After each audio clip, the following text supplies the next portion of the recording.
49 അധ്യായം 1 മുതൽ 39 വരെയുള്ള വാക്യങ്ങൾ. അമലോനിയെ കുറിച്ച് കർത്താവ് ചെയ്യുന്നു. ഇസ്രായേലിന്റെ പുത്രന്മാരില്ലേ, അവൻ അവകാശികളില്ലേ, പിന്നെ എന്തുകൊണ്ടാണ് മിക്കോ ഗാത്തിന്റെ ദേശം പിടിച്ചടക്കുകയും അവന്റെ ആരാധകർ അത് നഗരങ്ങളിൽ വാസമാക്കുകയും ചെയ്തത്? അമലോനിയുടെ റബായ്ക്കെതിരെ ഞാൻ ഓർമ്മയിൽ ഉയർത്തുന്ന ദിവസം വരുന്നു. റബ നാശകുമ്പാരമാകും, അതിന്റെ ഗ്രാമങ്ങൾ അഗ്നിക്കിരയാകും. തങ്ങളെ കൊള്ളയടിച്ചാൽ ഇസ്രായേൽ കൊള്ളയടിക്കും. കർത്താവ് ചെയ്യുന്നു. നിവാസികളെ നിലവിളിക്കുകയും ആശൂന്യം നയിക്കുന്നു. റബായുടെ പുത്രന്മാരെ ഉച്ചത്തിൽ കരയും, ചാക്കുത്ത് വിളിച്ചുകൊണ്ട് അലയുവിൻ. തന്റെ പ്രഭുക്കന്മാരോടൊപ്പം വിപ്രവാസിയാകും.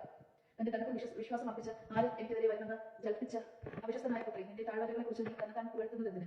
സൈന്യങ്ങളുടെ ദൈവമായി കർത്താവ് ചെയ്യുന്നു. നാല് ഭാഗത്തു നിന്നും വീണ്ടും നിന്നെ പിടികൂടും. നിങ്ങൾ ഓരോരുത്തരും സ്വജീവന പ്രതി ഓടും. ചിതറിപ്പോയവരെ ഒരുമിച്ച് കൂട്ടാൻ ആരും ഉണ്ടാവുകയില്ല. എന്നാൽ പിന്നീട് അവനോട് ഐശ്വര്യം ഞാൻ പുനഃസ്ഥാപിക്കും. കർത്താവ് ചെയ്യുന്നു. ഏതോമിനെ കുറിച്ച് സൈന്യങ്ങളുടെ കർത്താവ് ചെയ്യുന്നു. തീരുമാനം ജ്ഞാനം അവശേഷിച്ചിട്ടില്ല. വിവേകിയുടെ വിവേകം നശിച്ചു പോയോ? അവരുടെ ബുദ്ധി കെട്ടുപോയോ? ധനനിവാസികളെ വിട്ടിനോടുവിൻ, ഗർത്തങ്ങളിൽ പോയി ഒളിക്കുവിൻ. ശിക്ഷയുടെ നാളിൽ എസാവിന്റെ മേൽ ഞാൻ ദുരിതം വരുത്തും. മുന്തിരി ശേഖരിക്കുന്നവർ കുറച്ചെങ്കിലും അവശേഷിപ്പിക്കാറില്ലേ?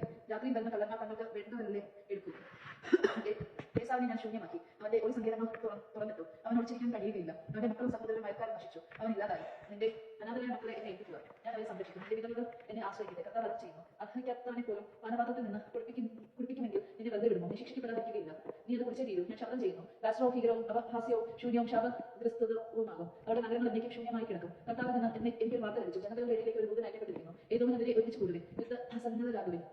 ഞാൻ നിന്നെ ജനതകളുടെ ഇടയിൽ ചെറുതാക്കും. മനുഷ്യരുടെ ഇടയിൽ നിന്നാപാത്രവും പാറക്കെട്ടുകളിൽ വസിക്കുകയും ഗിരിശൃംഗങ്ങളെ കീഴടക്കുകയും ചെയ്ത നീ അന്യരിൽ ഉണർത്തിയ ഭീതിയും നിന്റെ ഗർവവും നിന്നെ വഞ്ചിച്ചു. നീ കഴിവിനെ പോലെ ഉയരത്തിൽ മൂടുവച്ചാൽ നിന്നെ ഞാൻ താഴെ ഇറക്കും. കർത്താവ് ചെയ്യുന്നു. ഏതോ ഭീമസ്ഥമാകും. കടന്നു പോകുന്നവൻ അതിനെ ഭയപ്പെടുകയും അതിനെ നേരിട്ട് അത്യാഹതത്തിൽ വിസ്മരിക്കുകയും ചെയ്യും. സുതോമും ഗോമോറായും സമീപ നഗരങ്ങൾ നശിപ്പിക്കപ്പെട്ടപ്പോഴുന്ന പോലെ ഏതോമിലും ആരും വസിക്കുകയില്ല, ആരും അതിലെ സഞ്ചരിക്കുകയുമില്ല. ജോർദൻ കടലിൽ നിന്ന് ആട്ടുപറ്റങ്ങളുടെ നേരെ വരുന്ന സിംഹത്തെ പോലെ ഞാൻ അവരെ ഏതോമിൽ നിന്ന് ഓടിച്ചു കളയും. എനിക്ക് ഇഷ്ടപ്പെട്ടവരെ ഞാൻ അവരുടെ ഭരണാധികാരിയാക്കും. ആരുണ്ട് എനിക്ക് തുല്യം? എന്നോട് കണക്ക് ചോദിക്കാൻ ആർക്ക് കഴിയും?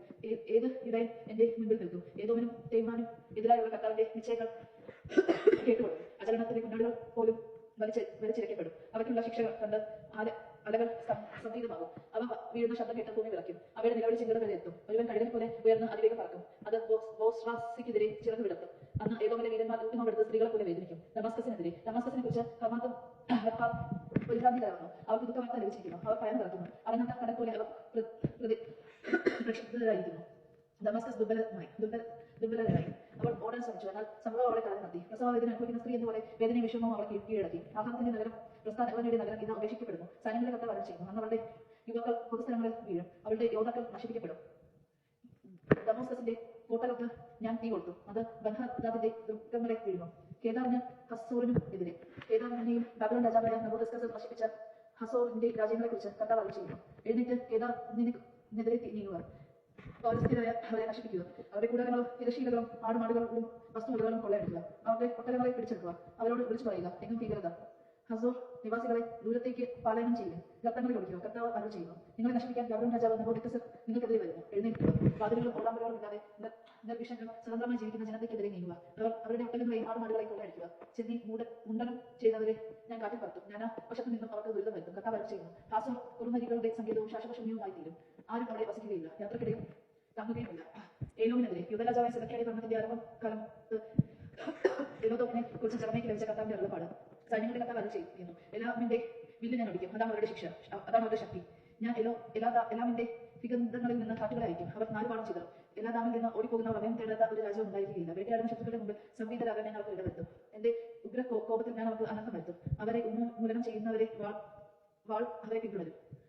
എന്റെ സിംഹാസനം എല്ലാമിൽ ഞാൻ ഉറപ്പിക്കും. അവരുടെ രാജാവിനെയും പ്രഭുക്കന്മാരെയും ഞാൻ നശിപ്പിക്കും. കർത്താവ് ചെയ്യുന്നു. എന്നാൽ അവസാന നാളുകളിൽ എല്ലാമിന്റെ ഐശ്വര്യം ഞാൻ പുനഃസ്ഥാപിക്കും. കർത്താവ് ചെയ്യുന്നു. ദൈവജനമാണ് കേട്ടത്. നമുക്ക് ദൈവത്തെ സ്തുതിക്കാൻ ക്രിസ്ത്യാനിക്ക് സ്തുതി.